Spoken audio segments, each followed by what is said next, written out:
ළඟ යෝජනාව ඉදිරිපත් කළ තිබුණේ ඒකාබද්ධ අමාත්‍ය මණ්ඩල පත්‍රිකාවක් හැටියට කෘෂිකර්ම පශු සම්පත් ඉඩම් වාරිමාර්ග අමාත්‍යතුමත් වෙළඳ වාණිජ ආහාර සුරක්ෂිතතා සමගාර සංවර්ධන අමාත්‍යතුමත් එතමයි සිංහල දෙමළ අලුත් අවුරුදු සමය තුලදී සහන මිලකට අත්‍යවශ්‍ය ආහාර ද්‍රව්‍ය පැකේජයක් ලබා දීමට ගරු ජනාධිපතිතුමා විසින් 2025 අයවැය යටතේ ඉදිරිපත් කරන ලද යෝජනාව අනුව රුපියල් 5000ක වටිනාකමකින් යුත් අත්‍යවශ්‍ය ආහාර ද්‍රව්‍ය ඇතුළත් කාලීන ආහාර පැකේජයක් රුපියල් 2500ක සහන මිලකට ලබා දෙන්නට සැලසුම් කරලා තියෙනවා. ඒ සඳහා අස්වැසුම් ප්‍රතිලාභ අපේක්ෂාවෙන් අලුතෙන් ආයුධපත් ඉදිරිපත් කරලා තියෙන 8,12,753ක් වන ආයුධකරුවන් අතරින් යෝග්‍ය ප්‍රතිලාභීන් තෝරා ගන්න අපේක්ෂා කරනවා.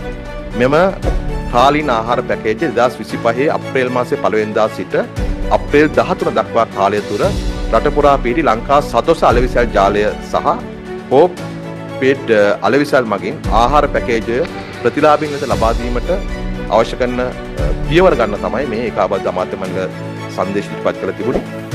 මේක ඇත්තටම අවුරුදු සමයේදී ජනතාවට ප්‍රතිලාභයක් සහනයක් වේවි කියලා අපි අපේක්ෂා කරනවා. ඒ නිසා අපි මේක ආයවැයේදී යෝජනා ඉදිරිපත් කරේ.